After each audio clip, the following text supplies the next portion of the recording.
Hi, everyone. This is Paul Kerr with the BioData Catalyst Coordinating Center. I'll just briefly go over a few slides today.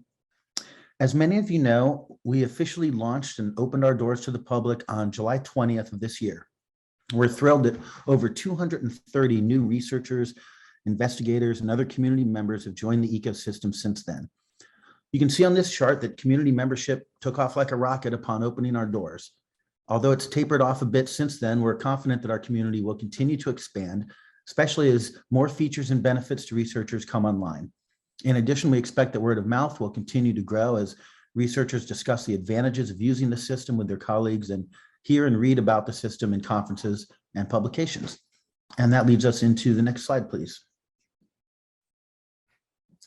This slide shows a list of 17 conferences and workshops in which BioData Catalyst has been discussed and presented, often along with demos and accolades from ecosystem staff and actual users. In addition, there's a long list of future gatherings where BioData Catalyst will also be discussed and presented. Next slide, please.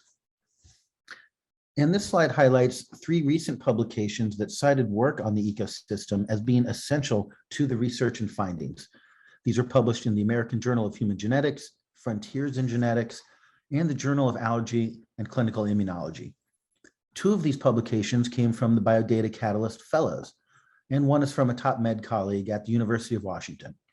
Numerous additional manuscripts are also currently in development, and we're very excited to see where this important research will lead in the future. Thank you, and now I'll turn it back over to Amber. All right, thank you, Paul. We also just want to highlight that we are currently having new consortia that are being onboarded, some that are working, some that are being onboarded. These include LungMap, C4R, Connects, HeartShare, the Cystic Fibrosis Foundation, and the National Sleep Research Resource. So we are constantly working with new consortia to get working and onboarded. And some of our other endeavors for building a community are a newsletter that we'll be launching shortly. It will be a monthly newsletter that highlights new features and release notes. We'll have a researcher spotlight, events, and other announcements. So be on the lookout for our monthly newsletter.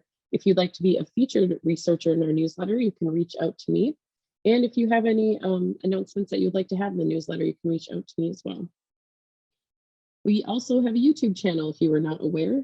Right now, we have our Reflections from Fellows videos, including the Michelle Daya video that I mentioned previously.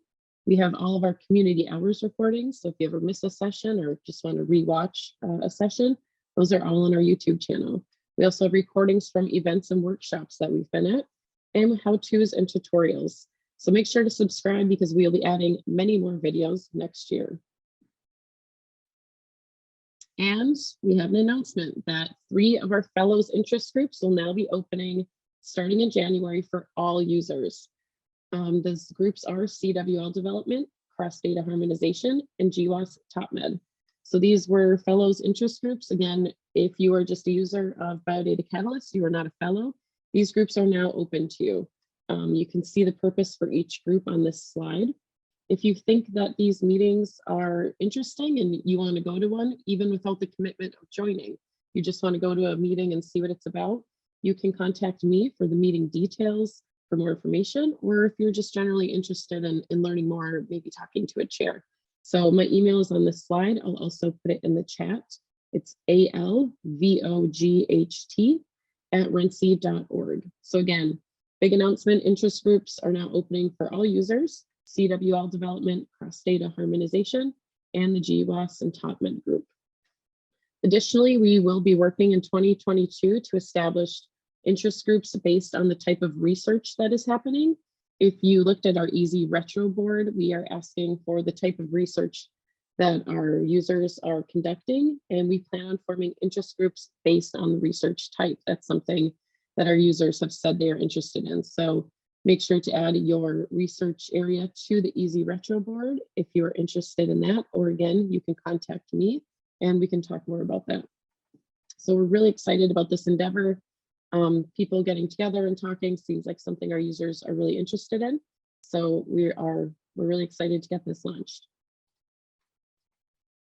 And lastly, our community hours. I just want to give a huge thank you to all of our attendees, our co-hosts and our volunteers, I know a lot of our hosts put in time, well, all of our hosts put in a lot of time for their slides and their presentations.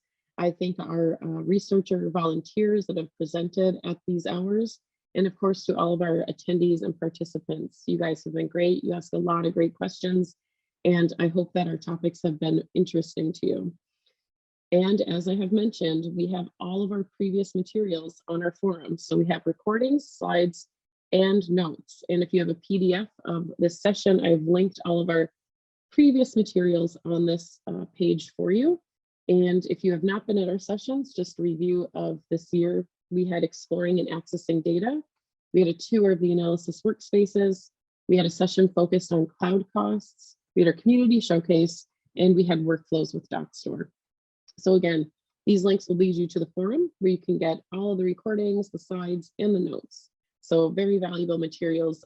If there's something that you can't find in our documentation, you want to learn about a particular subject a little bit more closely. So a huge thank you to everybody who has made the community hours successful and engaging. We can't wait to see what 2022 will bring.